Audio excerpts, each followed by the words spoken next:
Hey everybody, it's Irene with BrainStorm Acres. Henry's off running an errand, and I'm going to get set to can the split pea soup that Henry made yesterday. It's really, really good, and we've eaten it for 2 meals now.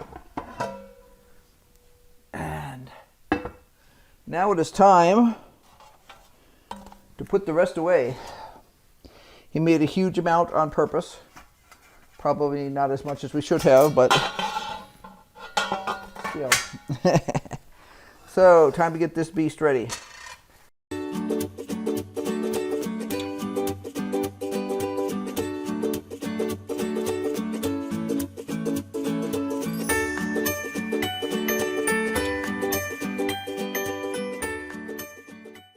I need water in here.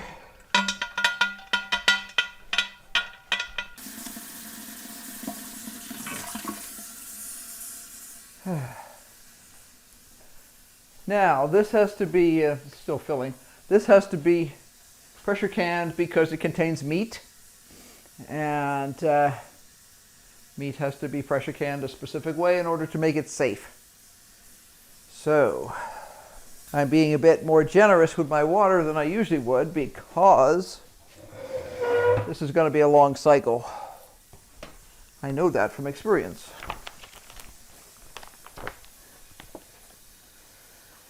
Soup canned. Split pea, 63. Woohoo! Process. Pints for 1 hour and 15 and quarts for 1 hour and 30.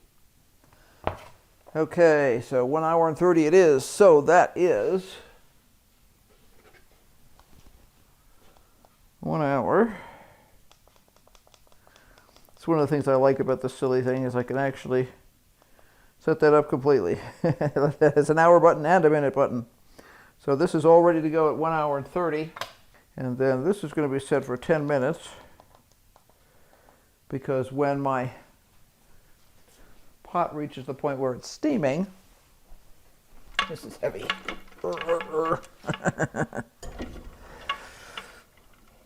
I may need to take some water out, we'll see. But I try to always be very generous with the water when we're doing something that's going to be that long a cook. Hot soup in hot jars. Okay, with a 1-inch headspace. So, in case you're wondering, this is what we're having for New Year's Eve. A rib roast. Bit of decadence. A bit of decadence. We figured we deserved it. Okay, I need space, the final frontier. Kind of trashed this place the last couple of days. Now, I need jars.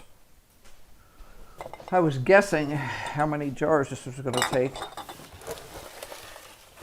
And I might have been able to use a small canner. These are all wide mouth. Nope, that's not a wide mouth. It's a narrow mouth. So, I need a combo of lids and stuff. I have more jars, and I have lots of lids. I have some rings. Probably need 1 or 2 more rings. It'll give me flexibility. You can never tell what's going to happen when I leave the house. I went into town to mail a package for Irene, and this is what happens. One of the things I learned a long time ago is never have exactly the number of jars or lids or anything that you think you'll need, because you'll find there's a chip in a jar or some silly thing. So, let's see here. That is an arrow, no, it's a wide. These are all wides. That's an arrow, that's a wide. I'm surprised that I had 2 boxes partially open in there. I would prefer to use the narrows first because it's soup. Turn that on. Turn that on. The sun is going in and out today, so give it a little bit more light. Won't hurt anything. Okay, I need to grease that, and I need to start it. Now, for those of you who are not familiar with this, this is an all-American canner, and these do not have my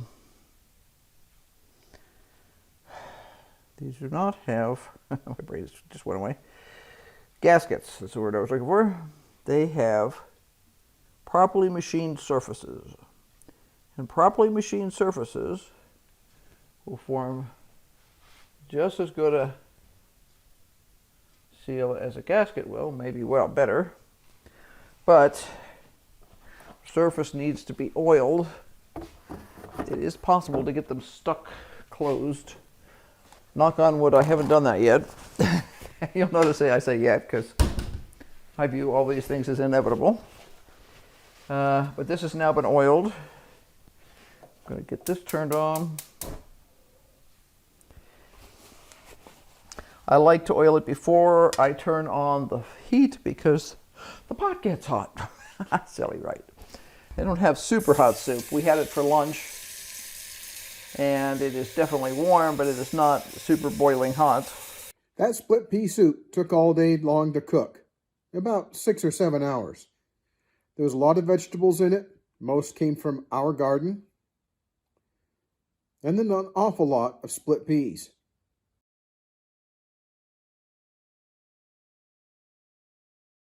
But I am going to preheat the glass jars somewhat.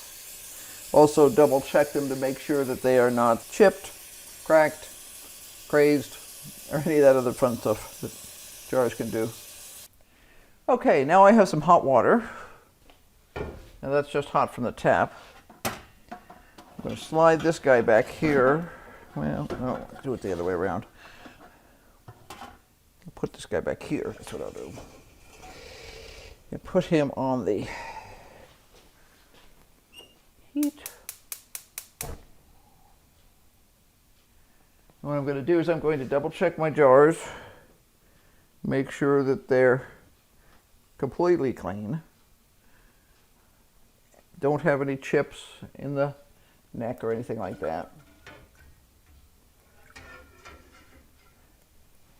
I'm not going to worry about them being 100% sanitary. They are clean, but basically what I want is I want clean jars. I'm heating them so that there's no thermal shock when I put hot soup in them. And I also am checking to make sure that there's nothing wrong with the jars. I'm kind of trying to clean this mess up a little bit. There is nothing messier than split pea soup. I swear it splops everywhere. This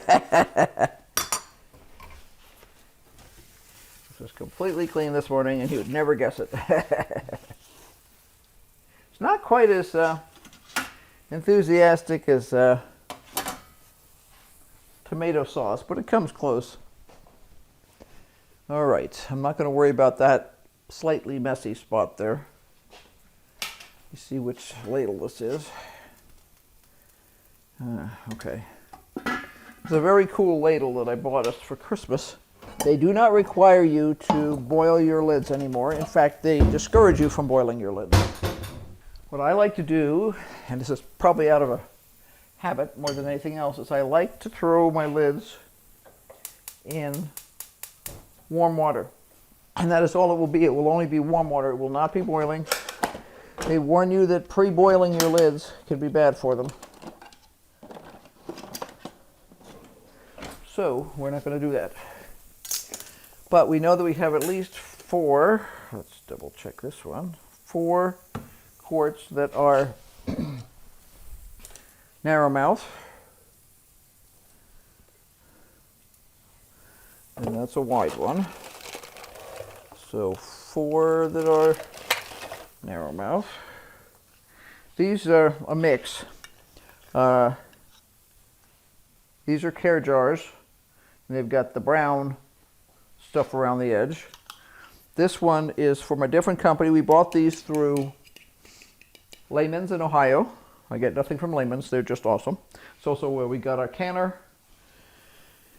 and a bunch of other stuff. A lot of our odd cooking things come from there. Anyway, they were the ones who made these available. I'm really impressed with how sturdy they are. And so far, they've sealed for us really well. So if you can't get, I got sleeves of them. I'll show you the sleeves. They just come like this. And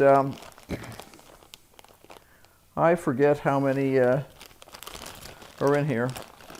But it's a lot. I want to say something like 40 or something. And I have a bunch of these sleeves.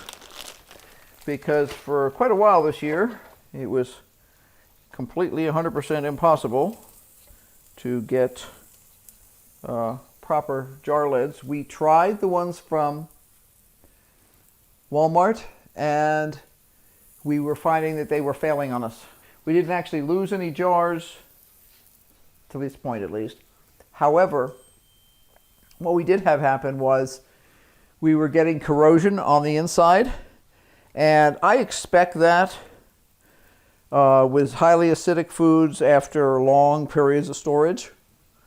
But this was like black beans, and we had really bad corrosion, so we were not impressed. These wide mouths I have are a combination. That's a Care, and these are Cares, but this one is a ball. So we have kind of a mishmash of stuff. And my water is now almost warm. So this is warm. I'm going to turn it off and bring it over here so I have easier access to it. This is a cool ladle, one of the double-ended ones. I bought this for us this year from Layman's. I also got this one. I like the fact that it's got that hook on the end. Keeps your stuff. This is another one. This one's great when you're needing to get out some bigger chunks of whatever it is. And we're loving both of this. Thing is heavy. This is literally 1/8 inch steel. The whole thing, stainless steel. It's amazing. Yeah. When I picked it up at first, I was like, gosh, this is going to wear you out just from the weight. I need to check where my phone is. My watch is dinging.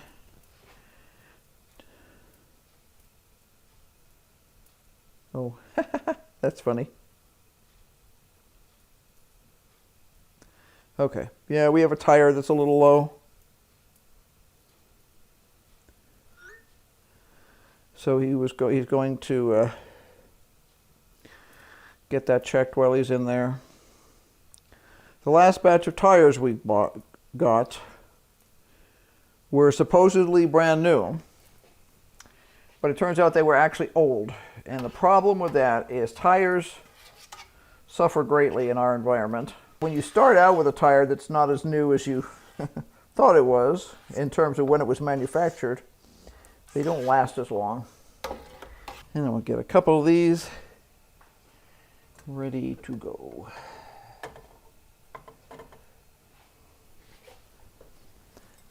Like I say, I'm guessing how many quarts I need. We'll see how bad my guesses are. My guesses have become better over the years.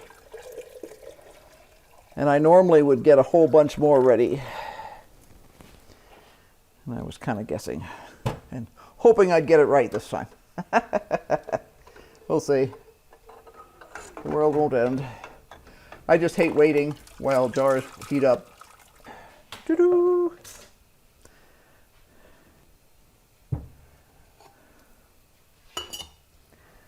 One inch headspace.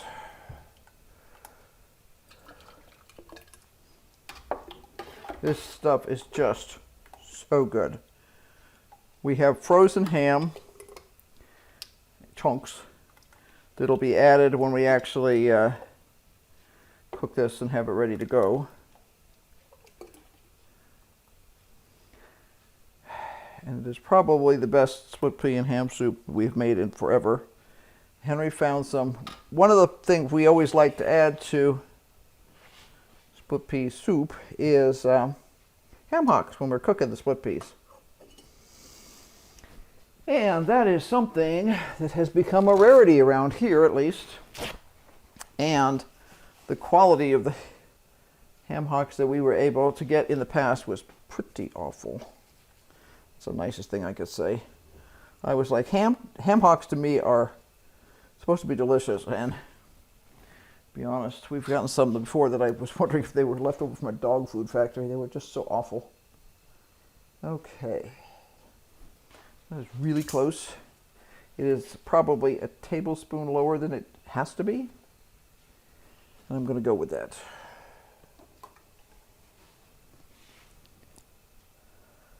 Now you'll notice I cleaned off that edge really carefully, because if that edge is not cleaned off, and I tightened it. I didn't tighten it as hard as I could. I did not bring in Superman to tighten it. Okay, I am going to need to pull out some of that water because there's too much in there. I want to have this as high as I dare, but you are not supposed to have the water up over the shoulders and stuff of your jars when you're steam canning. So, oops, my little magnet fell down. It's okay.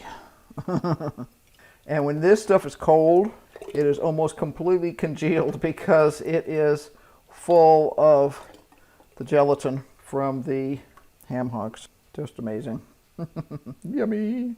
Gloopy. I'm going to pour some down the edge here. Dripped off the outside of the ladle. Now, I don't have to clean that off. Won't hurt anything. Just makes it messy. I do, however, need to put a couple of tablespoons of vinegar in there, and I'll tell you why when I come back.